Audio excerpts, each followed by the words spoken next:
Hi friends, welcome back to my channel Roja cooking channel. ಇವತ್ತಿನ video ನೋಡ್ತಾ ಇರ್ಬೋದು ನೀವು. ಈ ವಿಡಿಯೋ ಏನು ಅಂದರೆ ಹಿತ್ಕಿನ ಬೇಳೆ ಮತ್ತು ಅವಲಕ್ಕಿ ಹಾಕ್ಬಿಟ್ಟು ಚೋಚೋ ಮಾಡ್ತಾಯಿದ್ದೀನಿ. ಫಸ್ಟ್ ಟೈಮು ಮಾಡ್ತಾಯಿರೋದು. ಫಸ್ಟ್ ಟೈಮ್ ಮಾಡಿದ್ರೂ ತುಂಬ ಅಂದರೆ ತುಂಬ ಟೇಸ್ಟಾಗಿ ಬಂತು. ಲಾಸ್ಟಲ್ಲಿ ಖಾಲಿ ಆಗೋವಾಗ ತುಂಬ ಬೇಜಾರಾಯಿತು. ಇನ್ನೂ ಸ್ವಲ್ಪ ಮಾಡಬೇಕಾಗಿತ್ತು ಅನಿಸ್ಬಿಡ್ತು. ಆ ಥರ ಟೇಸ್ಟಾಗಿತ್ತು. ಅದಕ್ಕೆ ಬೇಕಾಗಿರೋದೆಲ್ಲ ತೋರಿಸ್ತೀನಿ ನೋಡಿ. ಕಡಲೆ ಬೀಜ, ಆಮೇಲೆ ಗೋಡಂಬಿ ಇಟ್ಕೊಂಡಿದ್ದೀನಿ, ಆಮೇಲೆ ಹಿತ್ಕಿನ ಬೇಳೆ ಬಿಟ್ಟು ಇಟ್ಕೊಂಡಿದ್ದೀನಿ ನೋಡಿ. ಈ ಥರ ಆಯಿಲು ಚೆನ್ನಾಗಿ ಬಿಸಿ ಆದಮೇಲೆ ಹಿತ್ಕಿನ ಬೇಳೆ ಹಾಕಿ ಸ್ವಲ್ಪ ಹೊತ್ತು ಚೆನ್ನಾಗಿ ರೋಸ್ಟ್ ಮಾಡಿಕೊಂಡೆ. ಆಮೇಲೆ ಅಲ್ಲಿ ನೋಡ್ತಾ ಇರ್ಬೋದು ಅವಲಕ್ಕಿ ತಗೊಂಡು ಬಂದಿದ್ದೆ. ಅದನ್ನು ಚೆನ್ನಾಗಿ ಕ್ಲೀನ್ ಮಾಡಿಬಿಟ್ಟು ಮರದಲ್ಲಿ ಇಟ್ಕೊಂಡಿದ್ದೀನಿ. ಅದರಲ್ಲೂ ಕೂಡ ಸ್ವಲ್ಪ ಕಸ ಅದು ಇದು ಮಣ್ಣು ಆ ಥರವೇನಾದರೂ ಇರುತ್ತೆ ಅಂದ್ಬಿಟ್ಟು ಕಲ್ಲು ಎಲ್ಲನೂ ನೋಡಿಬಿಟ್ಟು ಚೆನ್ನಾಗಿ ಕ್ಲೀನ್ ಮಾಡಿ ಇಟ್ಕೊಂಡಿದ್ದೀನಿ. ಆಮೇಲೆ ಇಲ್ಲಿ ನೋಡ್ತಾ ಇರ್ಬೋದು ಅವರೆಕಾಳು ಬಿಸಿ ಮಾಡ್ಕೊಂಡಿರೋದು, ಎಣ್ಣೆಯಲ್ಲಿ ಫ್ರೈ ಮಾಡ್ಕೊಂಡಿರೋದು ಈ ಥರ ಗೋಲ್ಡನಿಶ್ ಇದ್ರಲ್ಲಿ ಬಂತು. ಅದಕ್ಕೆ ಎಣ್ಣೆ ಆ ಥರ ಆಗಿದೆ. ಅದು ಎಣ್ಣೆ ಫ್ರೆಶ್ದಾಗೆ ಹಾಕಿದ್ದು ಫಸ್ಟು ಪ್ಯಾಕೆಟ್ ಕಟ್ ಮಾಡಿ, ನೀವೇನು ತಪ್ಪಾಗಿ ತಿಳ್ಕೊಬೇಡಿ. ಆಮೇಲೆ ಇಲ್ಲಿ ನೋಡ್ತಾ ಇರ್ಬೋದು ಅವಲಕ್ಕಿ ಹಾಕಿದೆ ಎಣ್ಣೆಗೆ. ನನಗೆ ಈ ಥರ ಫಸ್ಟ್ ಟೈಮೆಲ್ಲ ಮಾಡಿರೋದು, ಅದಕ್ಕೆ ನನಗೇನು ಗೊತ್ತಿಲ್ಲ ಯಾವ ಥರ ಇದಾಗಬೇಕು ಅಂತ. ನೋಡಿ ಈ ಥರ ಮಾಡ್ಕೊಂಡು ತೆಗ್ದೆ. ಅದೇ ಕ್ರಿಸ್ಪಿಯಾಗಿ ಚೆನ್ನಾಗಿತ್ತು, ನೋಡೋಕ್ಕೆ ಮಾತ್ರ ಒಂಥರ ಇತ್ತು ಇದು.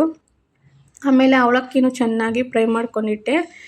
ಇದರಲ್ಲಿ ಇನ್ನೊಂದೇನು ಅಂದರೆ ಅವಲಕ್ಕಿ ಹಾಕಿದ್ರೆ ಎಣ್ಣೆ ತುಂಬ ಅಂದರೆ ತುಂಬ ಹೀರ್ಕೊಳ್ಳುತ್ತೆ. ಅದು ನನಗೆ ಗೊತ್ತಿಲ್ಲ. ಆಮೇಲೆ ಗೊತ್ತಾಯಿತು ತುಂಬ ಎಣ್ಣೆ ಇದಾಯಿತು ಅಂತ. ಅದಕ್ಕೆ ಟಿಶ್ಯೂ ಪೇಪರ್ ಇಲ್ಲ ಅಂದ್ಬಿಟ್ಟು ಕೆಳಗಡೆಗೆ ಒಂದು ಪೇಪರ್ ಹಾಕ್ಕೊಂಡಿದ್ದೀನಿ. ಆಮೇಲೆ ಇಲ್ಲಿ ನೋಡ್ತಾ ಇರ್ಬೋದು ಕಡಲೆ ಬೀಜನ ಚೆನ್ನಾಗಿ ಎಣ್ಣೆಯಲ್ಲಿ ಫ್ರೈ ಮಾಡಿಕೊಂಡೆ. ಅದನ್ನೂ ಚೆನ್ನಾಗಿ ಫ್ರೈ ಮಾಡ್ಕೊತಾ ಇದ್ದೀನಿ ನೋಡಿ. ನೋಡ್ತಾ ಇರ್ಬೋದು ಈ ಥರ ಕ್ರಿಸ್ಪಿಯಾಗಿರಬೇಕು. ಬಾಯಿಗೆ ತಿಂತಾ ಇರೋವಾಗ ಕಡಲೆ ಬೀಜ ತುಂಬ ಚೆನ್ನಾಗಿರುತ್ತೆ. ಈ ಕಡಲೆ ಬೀಜ ಬಂದುಬಿಟ್ಟು ನಮ್ಮೂರಿಂದ ತಗೊಂಡು ಬರೋದು, ನಾನೇನು ತಗೊಳ್ಳಲ್ಲ ಇಲ್ಲೇನು. ಕಡಲೆ ಬೀಜ, ಹುಣಸೆಹಣ್ಣು ಅವೆಲ್ಲನೂ ಊರಿಂದ ತಗೊಂಡು ಬರ್ತೀನಿ. ನೋಡ್ತಾ ಇರ್ಬೋದು ಕಡಲೆ ಬೀಜ ಕೂಡ ಚೆನ್ನಾಗಿ ಫ್ರೈ ಮಾಡಿಕೊಂಡು ಹಾಕಿದೆ. ಅದೇ ಥರ ಆಮೇಲೆ ಇದು ಬಂದುಬಿಟ್ಟು ಬೆಳ್ಳುಳ್ಳಿ ಚೆನ್ನಾಗಿ ಜಜ್ಕೊಂಡಿದ್ದೀನಿ. ನಿಮ್ಗೆ ಎಷ್ಟು ಬೇಕೋ ಅಷ್ಟು ಬೆಳ್ಳುಳ್ಳಿ ಹಾಕ್ಕೊಂಡು ಜಜ್ಕೊಳ್ಳಿ. ಬೆಳ್ಳುಳ್ಳಿ ಹಾಕಿದ್ರೆ ಟೇಸ್ಟು ಚೆನ್ನಾಗಿರುತ್ತೆ. ನೋಡ್ತಾ ಇರ್ಬೋದು ಅದನ್ನು ಚೆನ್ನಾಗಿ ಫ್ರೈ ಮಾಡಿಕೊಂಡೆ. ನೋಡ್ತಾ ಇದ್ದೀರಾ, ತುಂಬ ಜನ ನೋಡ್ತಿರೋ ವೀಡಿಯೋನ, ಬಟ್ ಯಾರು ಲಾಸ್ಟ್ ತನಕ ನೋಡಲ್ಲ. ಸ್ಕಿಪ್ ಮಾಡದೆ ಫುಲ್ ವೀಡಿಯೋನ ನೋಡಿ ಸಪೋರ್ಟ್ ಮಾಡಿ ಫ್ರೆಂಡ್ಸ್. ತುಂಬ ಜನ ಹೆಲ್ಪ್ ಮಾಡ್ತಾಯಿದ್ದೀರಾ. ಇದೇ ಥರ ಹೆಲ್ಪ್ ಮಾಡಿದ್ರೆ ನನಗೂ ವೀಡಿಯೋ ಮಾಡಬೇಕು ಅಂತ ಇಂಟ್ರೆಸ್ಟ್ ಬರುತ್ತೆ. ತುಂಬ ಅಂದರೆ ತುಂಬ ಥ್ಯಾಂಕ್ಸು. ನೀವೆಲ್ಲ ಇಷ್ಟು ಜನ ನನಗೆ ಹೆಲ್ಪ್ ಮಾಡ್ತೀರಾ ಅಂತ ನಾನು ಅಂದ್ಕೊಂಡೇ ಇರಲಿಲ್ಲ. ಆಮೇಲೆ ಕರಿಬೇವು ಸೊಪ್ಪು ಅದೆಲ್ಲ ಫ್ರೈ ಮಾಡ್ಕೊಂಡು ಇಟ್ಕೊಂಡಿದ್ದೆ. ಆಮೇಲೆ ಇನ್ನೊಂದು ಪ್ಲಾಸ್ಟಿಕ್ಕು ಇದು ಟಬ್ ತಗೊಂಡಿದ್ದೆ, ಅದು ಸ್ವಲ್ಪ ದೊಡ್ಡದಾಗಿದೆ ಮಿಕ್ಸ್ ಮಾಡ್ಕೊಳ್ಳೋಣ ಅಂದ್ಬಿಟ್ಟು.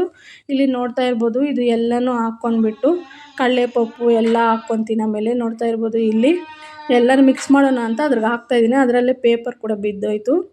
ಆ ಪೇಪರ್ಗೆ ನೋಡಿ ಎಷ್ಟು ಎಣ್ಣೆ ಇದೆ ಅಂತ. ತುಂಬ ಅಂದರೆ ತುಂಬ ಇತ್ತು ಎಣ್ಣೆ ಕೂಡ ನೋಡಿ. ಆಮೇಲೆ ಪೇಪರ್ ತೆಗೆದ್ಬಿಟ್ಟೆ. ಆಮೇಲೆ ಅದು ನೋಡ್ತಾ ಇರ್ಬೋದು ನಾನು ಉಪ್ಪು ಖಾರ ಎಲ್ಲ ಹಾಕಿದ್ದೆಲ್ಲನೂ ಸ್ಕಿಪ್ ಆಗೋಗಿದೆ ಆ ವಿಡಿಯೋ. ಇನ್ನೊಂದು ಸರಿ ಏನಾದರೂ ವೀಡಿಯೋ ಮಾಡಿದ್ರೆ ಖಂಡಿತ ಆ ವಿಡಿಯೋನ ಅಪ್ಲೋಡ್ ಮಾಡ್ತೀನಿ. ಇಲ್ಲಿ ನೋಡ್ತಾ ಇರ್ಬೋದು ಮತ್ತು ಕಡಲೆಪಪ್ಪು ಎಲ್ಲ ಹಾಕ್ಕೊಂಡು, ಆಮೇಲೆ ಗೋಡಂಬಿ ಎಲ್ಲ ಹಾಕ್ಕೊಂಡು, ಉಪ್ಪು ಖಾರ ಮತ್ತು ಬಂದುಬಿಟ್ಟು ಅರಿಶಿನ ಸ್ವಲ್ಪ ಹಾಕ್ಕೊಂಡು ಚೆನ್ನಾಗಿ ಮಿಕ್ಸ್ ಮಾಡಿದೆ. ತುಂಬ ಟೇಸ್ಟಾಗಿ ಬಂತು. ನೋಡ್ತಾ ಇರ್ಬೋದು ಇದು ನೋಡಿ ಗೋಡಂಬಿ ಕೂಡ ಹಾಕ್ಕೊಂಡೆ. ಗೋಡಂಬಿ ಕೂಡ ಹಾಕಿದ್ರೆ ತುಂಬ ಚೆನ್ನಾಗಿರುತ್ತೆ.